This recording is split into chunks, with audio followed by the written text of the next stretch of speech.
un podcast de Cooperativa. Baja la inflación. En 12 meses llegó a su menor nivel desde agosto de 2020. Lo destacó el ministro de Hacienda. Kast respalda proyecto que podría conmutar penas a reos de Punta Peuco y llega a Miami para la cumbre de Trump con Paz, Milei y Bukele.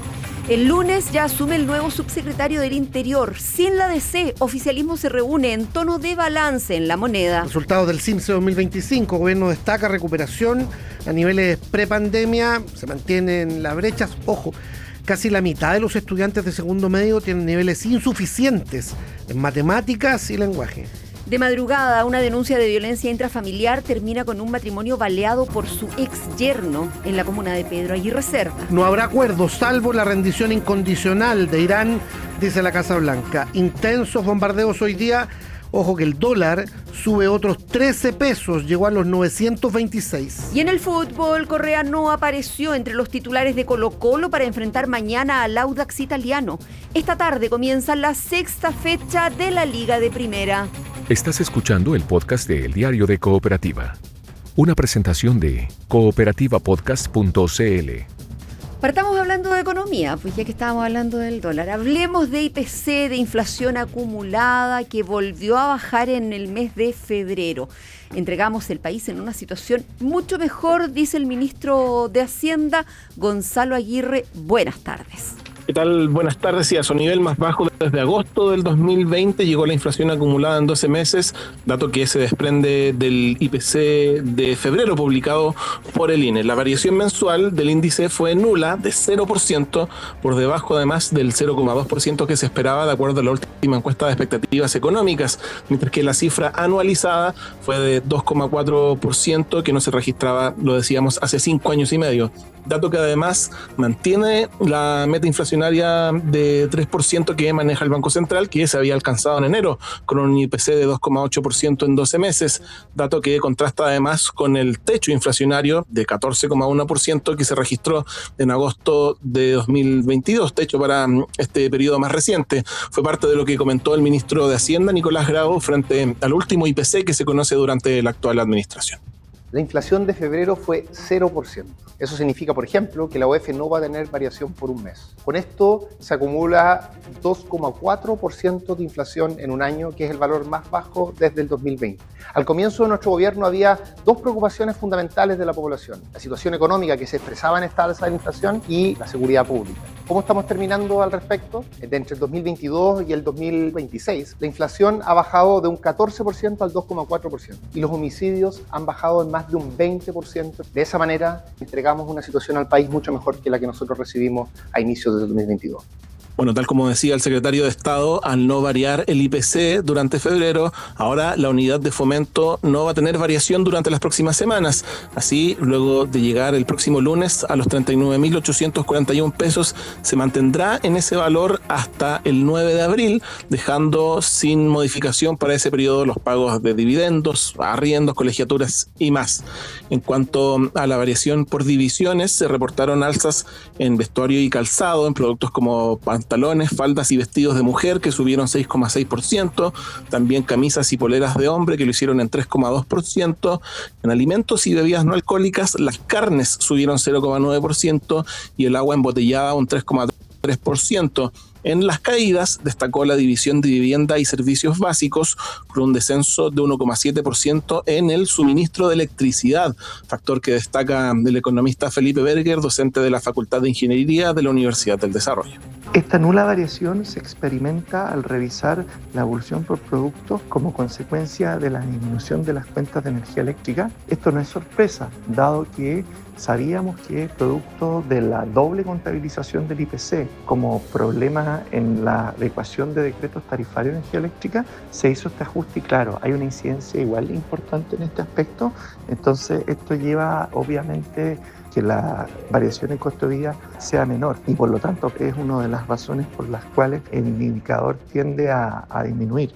datos mayormente favorables para febrero, pero con un factor de incertidumbre que se mantiene para este mes en curso, marzo, con los efectos económicos de la guerra en Medio Oriente, que mantiene el dólar al alza y los mercados bursátiles con números en rojo, incluida la bolsa de Santiago, que se recupera en los últimos minutos, ya muestra un avance de 0,75% y el dólar un alza de $1.20 hasta los 914,65. Todos estos datos deberá considerar el Banco Central en su reunión de política monetaria del 24 de marzo próximo para la revisión de la tasa de interés y luego en el IPOM de marzo, que se publica al día siguiente. Sí, como decíamos hace un rato, a media mañana el dólar estaba pisando los 9.25, ahora en 913, 914, como decía Gonzalo. Gracias, Gonza. Buenas tardes. Buenas tardes.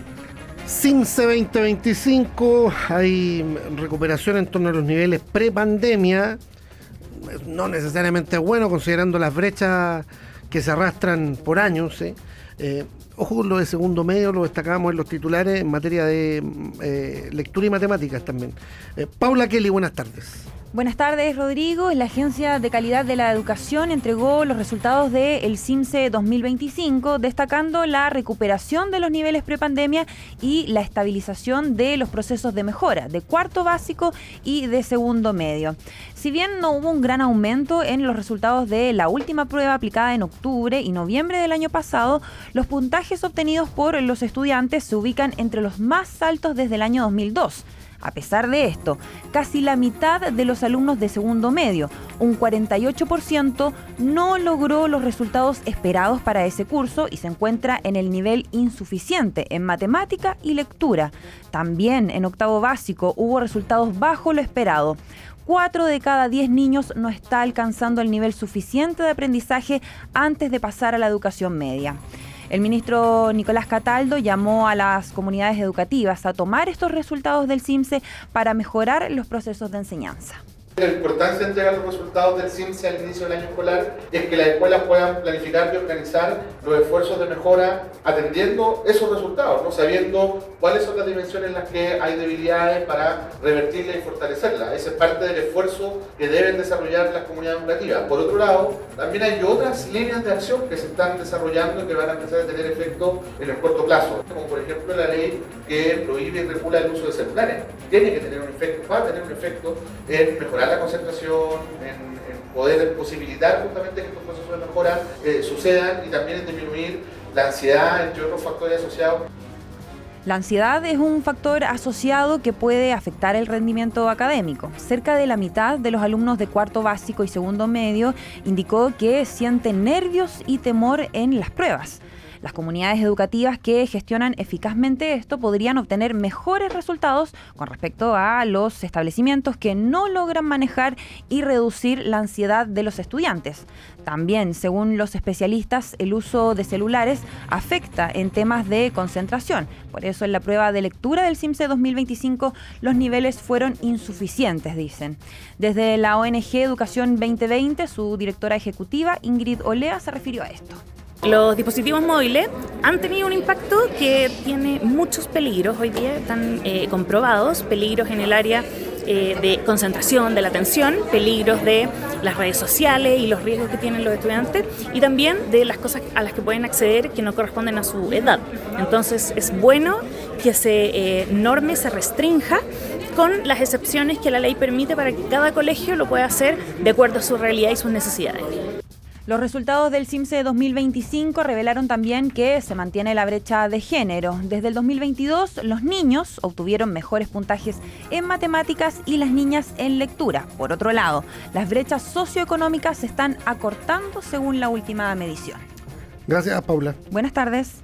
Vamos a otra cosa. Comerciantes ambulantes se enfrentaron a carabineros en la entrada del penal Santiago 1. Sabemos de eso, también de un matrimonio baleado en Pedro Aguirre Cerda y del asesinato de un hombre en una cancha de fútbol en La Pintana. Felipe Cofré, buenas tardes. Buenas tardes, Vero. Claro, partimos con los violentos incidentes que se generaron afuera del penal Santiago 1 en calle Centenario, comuna de Santiago. Ahí el personal municipal y carabineros realizaron un operativo para erradicar el comercio ambulante del sector, situación que no gustó mucho a los vendedores irregulares que tras una fiscalización se opusieron al decomiso y se enfrentaron al personal policial lanzando objetos contundentes, incluso alimentos, para evitar la incautación de estos productos que eran comercializados de forma irregular. En el lugar, funcionarios uniformados debieron usar gas pimienta para disuadir a los comerciantes más violentos. Muchos de ellos alegaban tener autorización municipal, pero de la comuna o del municipio de Pedro Aguirre Cerda, para trabajar en calle Centenario, que es el límite con la comuna de Santiago. Escuchamos a un comerciante ambulante que dice trabajar regular en el lugar y que de igual forma le quitaron sus pertenencias, y también a Arturo Urrutia, director de seguridad de la Municipalidad de Santiago.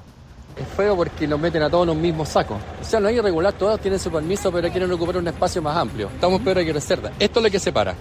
La mitad de la calle, Pedro Aguirre Cerda, la mitad de la calle Santiago para allá. Si le dieron el permiso allá, no tiene por qué instalarse en el lado de Santiago, por ejemplo. Y en este caso, el que tiene el permiso, que no es irregular, seguramente le otorgaron un permiso precario, pero a él le deben explicar. El operativo se hizo en el sector de Santiago. Lo que pasa es que de allá se pasan para acá, entonces se produce una confusión seguramente, pero no es preocupación de nosotros. Santiago 1, en ese mismo lugar, ayer, en medio de un control vehicular por parte de Carabineros, un conductor que intentó huir de esta fiscalización, intentó atropellar a personal policial, por eso fue baleado, precisamente en el mismo marco de controles vehiculares y fiscalizaciones que se realizan en el barrio penitenciario. Otro hecho policial ocurre en Pedro Aguirre Cerda, en donde un matrimonio fue baleado por la expareja de una de sus hijas. Esto sucede anoche, cuando las víctimas concurrieron al domicilio de este hombre de 35 años que horas antes había agredido a quien fuera su conviviente. Sus padres llegaron al inmueble a recriminarle este hecho, lugar donde el agresor extrajo un arma y efectuó varios disparos. Vamos a escuchar la voz del fiscal Juan Guerrero, quien entregó más detalles. Tenemos a una persona detenida por ese caso, autor de los disparos, uno que impacta a víctima de sexo femenino en el cuello y otro impacto a víctima sexo masculino en la espalda. El detenido se trata, en este caso, de una persona que mantiene antecedentes previos con procedimientos de violencia intrafamiliar en contra de su ex conviviente. Recordar que en este caso las víctimas corresponden a la madre de su ex conviviente y a la pareja actual de la madre. Lo otro tiene que ver con un homicidio que se investiga en la comuna de La Pintana, en una cancha de fútbol. Ahí un hombre de 35 años murió luego de ser reducido por un grupo de personas que había denunciado una agresión previa por parte de la víctima, que dicen los habría atacado con piedras luego de un partido de fútbol. Es el comisario Rodrigo Gana, de la Brigada de Homicidios de la PDI, quien se refirió precisamente a la dinámica de estos hechos. Había un grupo de personas que se encontraban realizando deporte en la multicancha que estaba a mi espalda. Ellos, mientras estaban finalizando la jornada, llegó la víctima a bordo de una bicicleta en un estado alterado. Llegó, se integró al lugar y empezó a tener conflicto con las personas. Momento en el cual la víctima ingresó al galpón donde ellos guardaban elementos deportivos y comenzó a lanzárselo. Tras lo cual las personas que estaban en el lugar lo redujeron, y en esa reducción es donde él fallece en el lugar. En definitiva, son 5 personas las que, realizando esta maniobra de reducción, finalmente terminan quitándole la vida a este hombre. Todos serán formalizados por el delito de homicidio.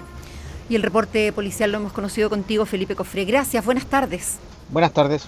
Estamos en la región de Magallanes con este caso, ¿no?, de un cabo de ejército fallecido en medio de una instrucción militar en Punta Arenas. Los funerales se han llevado adelante. Hay también información de que las pruebas a las que estaban sometiendo a estas personas en una preparación, en una instrucción militar, no necesariamente estaban autorizadas en el lugar de la tragedia, en una laguna. Han hablado familiares también de la persona fallecida. Carola Chávez, buenas tardes. Buenas tardes, muchachos. Así es, la Fiscalía Militar ordenó la detención de un capitán y un sargento primero de la 4ª Brigada Acorazada Chorrillos en Punta Arenas, acá en la región de Magallanes. Esta medida precisamente se adoptó en el marco de la investigación por la muerte del cabo Carlos Palacios Muñoz, de 25 años, quien dejó de existir el miércoles. Según los antecedentes que se manejan hasta el momento de este caso, la orden recibida por este cabo supuestamente fue ejecutada fuera de los protocolos establecidos para este tipo de ejercicios militares que estaban siendo realizados en el marco de actividades de preparación para que pudiera él postular a un curso de combate de esta institución. La investigación que ya está en curso entonces se está realizando para poder esclarecer la dinámica de los hechos y precisamente comenzó después de que el cuerpo del cabo segundo fuera recuperado desde la laguna por un buses especializados del Grupo de Operaciones Especiales GOPE de Carabineros. Se refirió al tema el coronel Hernán Tagle, comandante de la 4ª Brigada Acorazada Chorrillos. Escuchemos. En el ámbito investigativo judicial continúan las diligencias por parte de la Fiscalía. Continúan realizándose labores investigativas al mando del fiscal y por parte de las labores administrativas, de investigaciones administrativas, ya fueron dispuestas por el comandante en jefe de la 5ª División la totalidad de las investigaciones administrativas a través de las investigaciones sumarias administrativas, las cuales van a ser llevadas por entes externos a la unidad para lograr una mayor transparencia posible. Los familiares del cabo llegaron ayer a Punta Arenas para poder reclamar sus restos en el servicio médico legal. Tuvimos la posibilidad de conversar con ellos, señalaron que el cabo Palacios había llegado solamente hace 2 semanas a la región de Magallanes, trasladado precisamente desde la capital, y hoy esta mañana se efectuó la entrega de los restos por parte del servicio médico legal. Su hermano, Juan Palacios, insistió en que estas pruebas se estaban realizando y que no se ajustaban a los protocolos correspondientes. Esto fue lo que nos señaló al respecto. Diariamente nos estaba informando en qué situación se encontraba, qué le iban a hacer, qué toma de pruebas le iban a tomar. Lamentablemente él viajaba el día lunes de la próxima semana a Santiago a realizar estas mismas pruebas, pero con las medidas de seguridad que correspondían en la ciudad de Santiago. Y bueno, acá en Punta Arenas decidieron tomar unas prepruebas para ver las condiciones que se encontraban. Del ejército claramente siempre van a haber responsables de las actividades que hayan y esas personas ya están siendo investigadas y están siendo procesadas. De manera paralela se están tomando declaraciones al resto de los integrantes de la unidad que participaron en este ejercicio con el fin de determinar el grado de responsabilidad penal de los mandos de la intrusión en terreno. Por su parte, a través de su cuenta de X, la ministra de Defensa, Adriana Alpiano, expresó sus condolencias a los seres queridos, cierto, del cabo Palacios, y señaló que lo central es esclarecer lo ocurrido lo antes posible y que para eso se encuentra trabajando la justicia militar y también se ha iniciado un sumario en la institución. En particular en la 4ª Brigada Acorazada Chorrillos, donde termina falleciendo este cabo de 25 años. Se han conocido además conversaciones con un tío, uno de sus familiares, a los que le decía, hay como una mala onda aquí, yo no estoy tranquilo, como que había visto malas caras, digamos, con su llegada a esta instrucción en la zona. Bueno, la investigación sigue adelante. Gracias, Carola. Gracias, muchachos, nos mantendremos atentos a este tema. Buenas tardes. Que estén muy bien. Estás escuchando el podcast de El Diario de Cooperativa, una presentación de cooperativapodcast.cl. Abrimos la página política del Diario de Cooperativa y sabemos de La Moneda, que prepara sus hitos de salida en medio de la tensión que ha provocado el quiebre entre el presidente Boric y el presidente electo José Antonio Kast. Esta tarde se realizará un comité político ampliado después de que 4 partidos rechazaran la invitación a lo que inicialmente se había llamado un cónclave progresista. Mariano Reyes, buenas tardes. ¿Qué tal, Verónica? Muy buenas tardes. Un tono de despedida está cruzando todo el ambiente en el Palacio de la Moneda. Los equipos van vaciando sus oficinas. Se está preparando también la llegada de nuevas autoridades, sobre todo lo que va a asumir antes del 11 de marzo. El lunes a las 3 de la tarde, el subsecretario del Interior, Víctor Ramos, va a entregar su cargo a su sucesor, Máximo Pavés, que tendrá la misión de firmar los primeros decretos para el nombramiento de las nuevas autoridades. Un hito jurídico que se espera tenga un mejor tono de lo que ha sido el debate público tras el quiebre del presidente Boric con el presidente electo José Antonio Kast. Otro hito de cierre ocurrirá en las próximas horas, cuando se dé inicio a este comité político ampliado que en primera instancia fue perfilado como un gran cónclave progresista. Hubo 4 partidos que rechazaron la invitación y lo que ha marcado la previa es el poco entusiasmo de los eventuales participantes. Hoy hablamos con el senador socialista José Miguel Insulza y con el senador electo por Arica, el diputado liberal Vlado Mirosevic. Ambos coinciden que es una instancia más bien para un balance de estos 4 años, pero que por sí sola no se van a lograr grandes conclusiones. Es una especie de cierre político, siempre vale la pena hacerlo tal vez, pero yo creo que en realidad no vamos a sacar ninguna conclusión por el futuro. Hay hoy día todavía necesidad de una discusión. Cuando termine un gobierno uno discute mucho lo que se hizo bien, lo que se hizo mal y cómo lo mejoramos hacia el futuro y qué alianzas podemos configurar en el futuro. Creo que todavía no está el clima para eso. Yo le encuentro todo sentido. Creo que todo gobierno cuando se va tiene que hacer una evaluación con los suyos. Ahora, esa evaluación no se va a resolver en este encuentro. Esto va a ser un debate más largo, ¿no es cierto? Probablemente todo el próximo año tenemos que tener un debate serio y de fondo sobre nuestras luces y sombras, nuestros errores también, en nuestra autocrítica, lo que hicimos bien, lo que hicimos mal, en fin.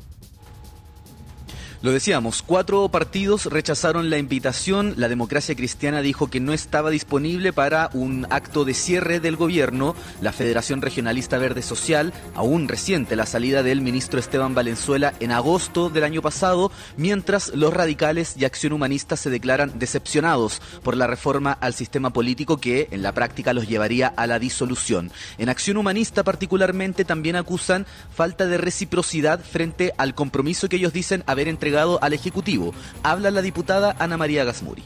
Creemos que hoy el país necesita espacios reales de diálogo y no una postal política que en los hechos resulta poco significativa. Acción Humanista ha actuado con lealtad durante todo este periodo. Apoyamos iniciativas del gobierno en contextos complejos, no hicimos eco de polémicas innecesarias y mantuvimos una disposición constructiva. Sin embargo, también vimos como muchas de nuestras prioridades centrales como partido no fueron recogidas mientras se impulsaban discusiones incómodas o alejadas de nuestra línea, desde enfoques de seguridad de tono populista hasta reformas que beneficiaron a ISAPRE y a AFP, incluso proyectos de ley que atentaban contra nuestro partido. Creemos que participar hoy en ese encuentro sería simplemente ser parte de una postal política que no refleja la realidad de nuestra relación.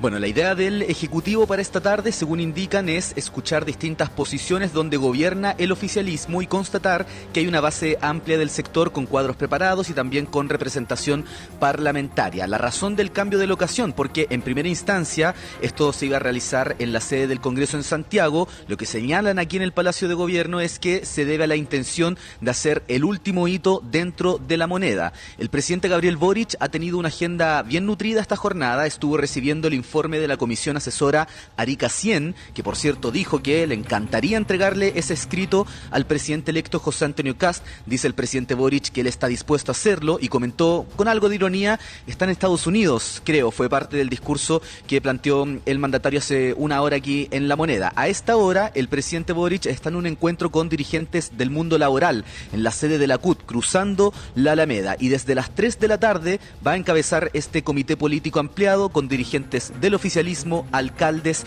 y representantes de centros de estudios progresistas. Así aludió el presidente Boric a Kast. Está en Estados Unidos, creo. Sí, como en tono de detalle. Palabras textuales. Irónico. Como anoche en TVN cuando dices que no me contesta el teléfono, no lo tiene registrado. Claro, porque no le contestó cuando lo llamó desde Isla de Pascua. Por el cable. Mariano Reyes, muchas gracias, buenas tardes. Que estén bien, muy buenas tardes. Ya, a propósito de Kast, está en Miami, participa de esta cumbre con Trump, Bukele, Milei y otros líderes de la región, líderes más bien de gobiernos de derecha. En la antesala comentó esto del proyecto de conmutación de penas que podría terminar favoreciendo a criminales de lesa humanidad. Habla del carácter humanitario del proyecto. Camila López, buenas tardes. ¿Cómo están? Buenas tardes. Y cerca de las 8 de la mañana, hora de Chile, el presidente electo José Antonio Kast llegó a Miami para participar en la cumbre Escudo de las Américas organizada por Donald Trump y a la que también asisten otros presidentes de la región afines ideológicamente a Trump como Javier Milei, Nayib Bukele y Daniel Noboa. Un encuentro que, según explicaron desde la Casa Blanca, tiene como fin promover la libertad, la seguridad y la prosperidad de la región y revisar la interferencia extranjera en el hemisferio. La La primera actividad de esta tarde de CAS es una reunión con el presidente del Partido Republicano de Estados Unidos, Kevin Cooper, y por la noche participa de una recepción de bienvenida de la cumbre junto a los demás líderes de la región y también a políticos estadounidenses. Además, trascendió que también se podría reunir con empresarios locales, mientras que mañana es el evento principal. Pero antes de abordar el avión, el presidente electo habló de algunos temas de la contingencia, como el proyecto aprobado en general en el Senado para conmutar penas a condenados mayores de 70 años y con enfermedades crónicas, sobre el cual CAS defendió el carácter humanitario de la iniciativa. Las condenas hay que cumplirlas y esto no es un indulto, no es una liberación, sino que es un cumplimiento alternativo de condenas. Uno puede hacerle modificaciones, todo lo que usted quiera, pero apunto a lo que hace bastante tiempo atrás dijo incluso el padre Fernando Montes, de que las condenas se tienen que cumplir respetando la humanidad. Y eso es lo que yo veo, al menos que está tramitando el Congreso, y esto va avanzando, tendrá indicaciones, habrá que resolverlas una a una, pero vuelvo a insistir, esto es un cumplimiento alternativo de penas, no es un indulto ni una liberación masiva de personas, enfocado en temas humanitarios. Bueno, desde el Congreso, la senadora y presidenta del Partido Socialista, Paulina Potanovich, dice que avanzar en este proyecto que libera a reos se contradice con la emergencia en seguridad planteada por CAS, mientras que el senador de la UDI, José Miguel Durana, destacó que no se trata de un perdonazo.